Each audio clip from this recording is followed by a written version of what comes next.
Whichever way you assess the war in Ukraine these days, you'll probably be left wondering the same thing as everyone else. What on earth has happened to Putin's infamous Air Force?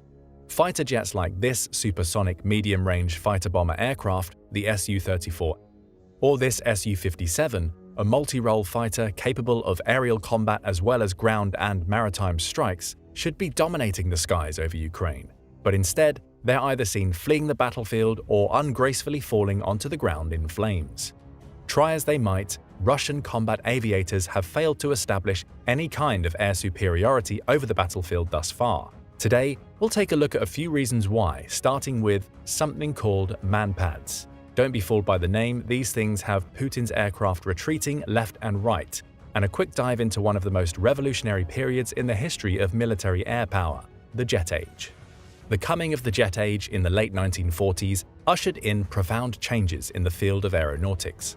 Jets could fly faster, climb higher, and travel farther than their piston-powered predecessors, feats that would forever transform the commercial aviation industry. They would have major implications for military air power too.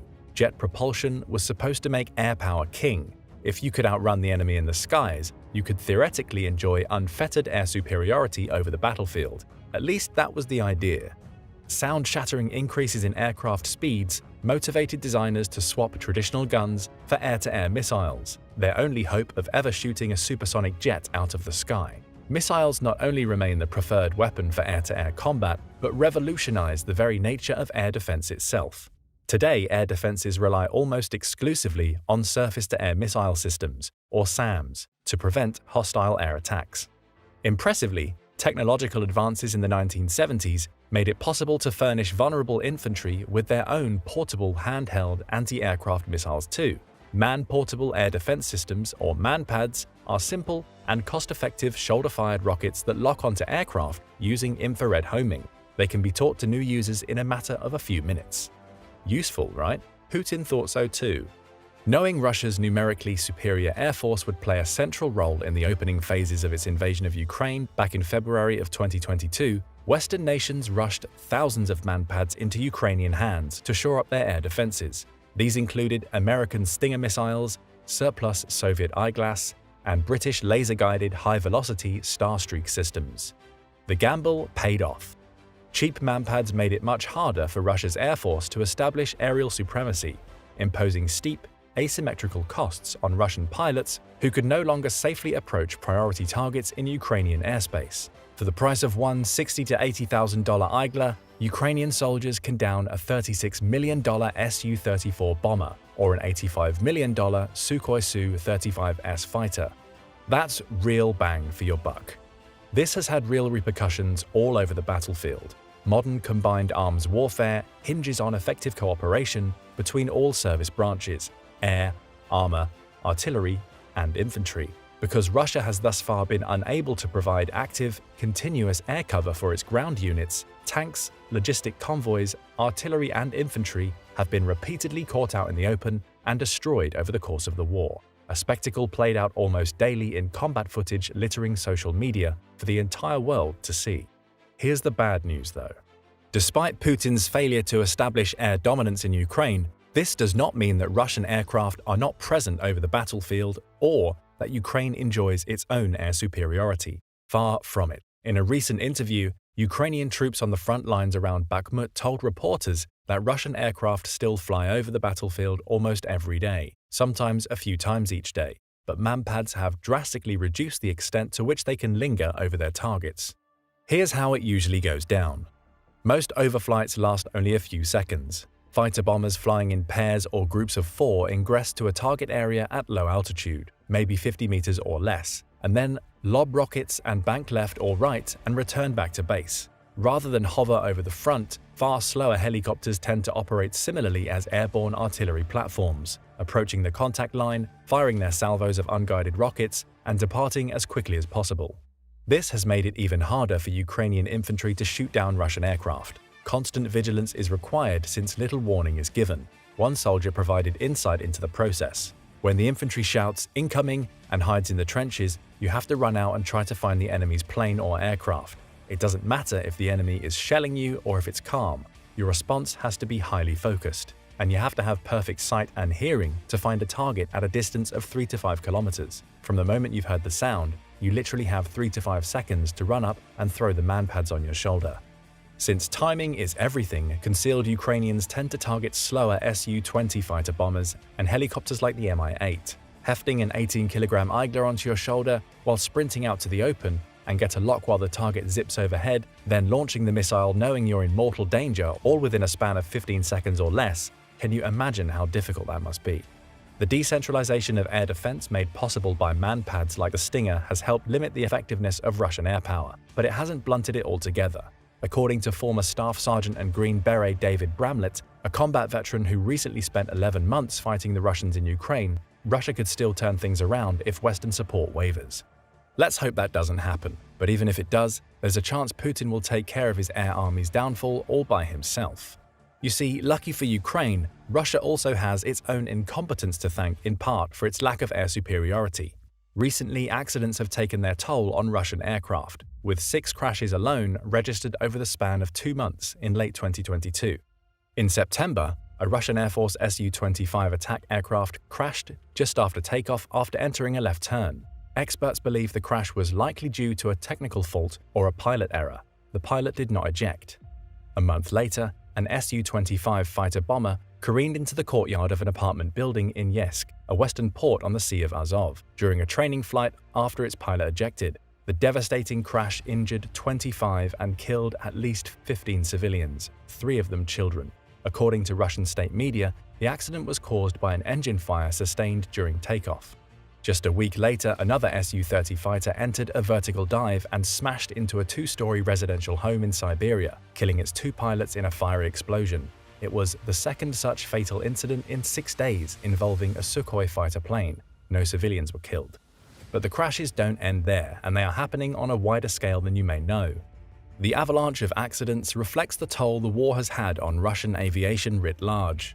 Reflecting on the aerial crashes, Michael Bonnet, an engineer and analyst at RAND Corporation, noted that what's interesting is that even aircraft not involved in the Russian invasion are crashing. In an interview with Business Insider, he said that while mechanical failures are expected in aircraft over time, a rapid increase in fleet-wide mechanical failures may indicate that something fundamental has changed. So what has changed? The war has placed immeasurable strain on Russian aviation. Colossal losses contributed to Russia's tendency to adopt more risk-averse tactics, playing a subordinate role to Russia's ground troops, according to Guy Plopsky, an Israeli defense analyst and Russian expert.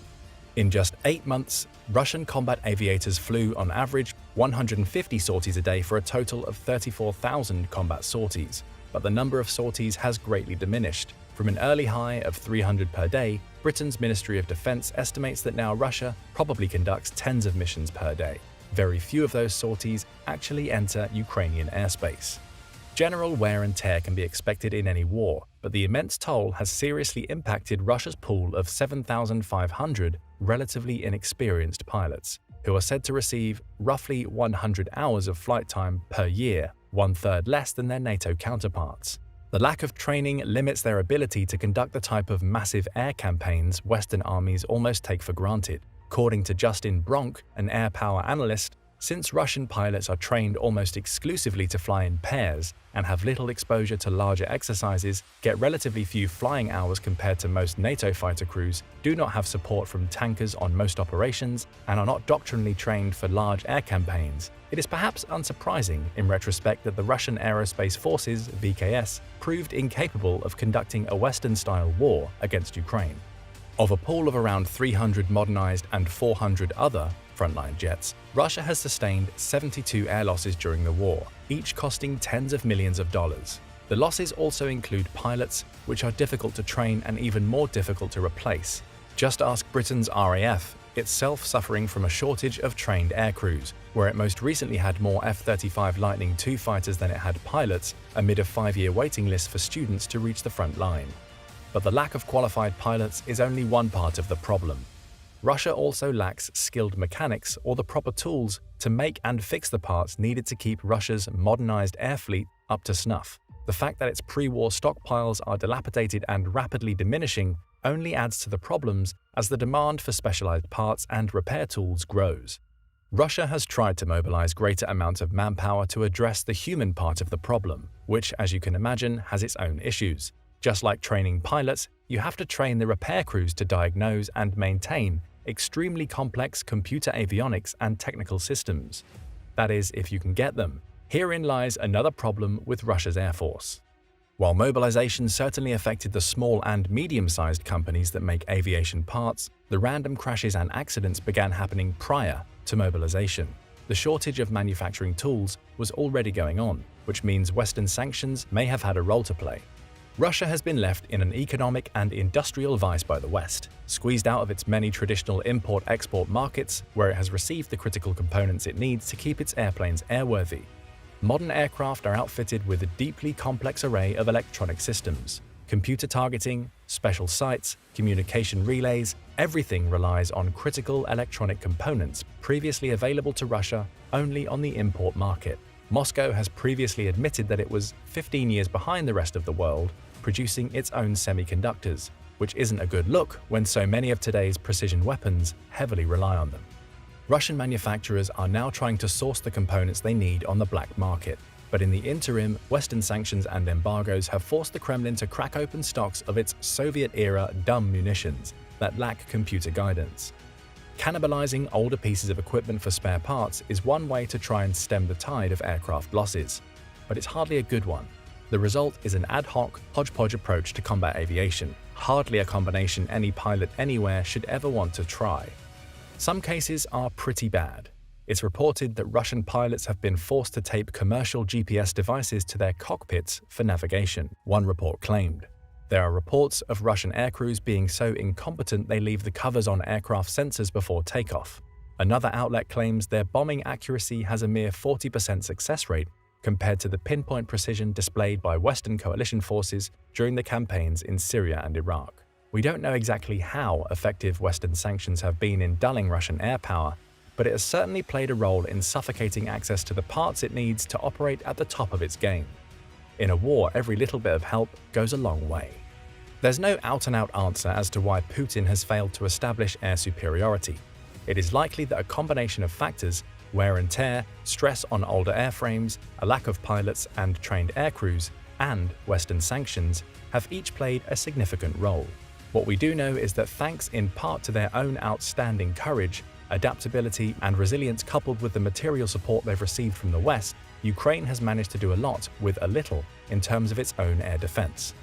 Talks are still ongoing over the feasibility of supplying Ukrainian aviators with Western fighter aircraft. If this were to happen, we shouldn't expect much to change anytime soon. Much like the implementation of Western main battle tanks, it will take months, if not years, to furnish Ukrainian aviators with the tools they need to become truly proficient on unfamiliar systems like the F-16, the Eurofighter Typhoon, the Assault Mirage, and other planes. That said, we should never again underestimate the pluck of Ukrainian service members who have a penchant for proving us wrong. Why do you think Russian air power is failing? Let us know in the comments, and don't forget to subscribe for more military analysis from military experts.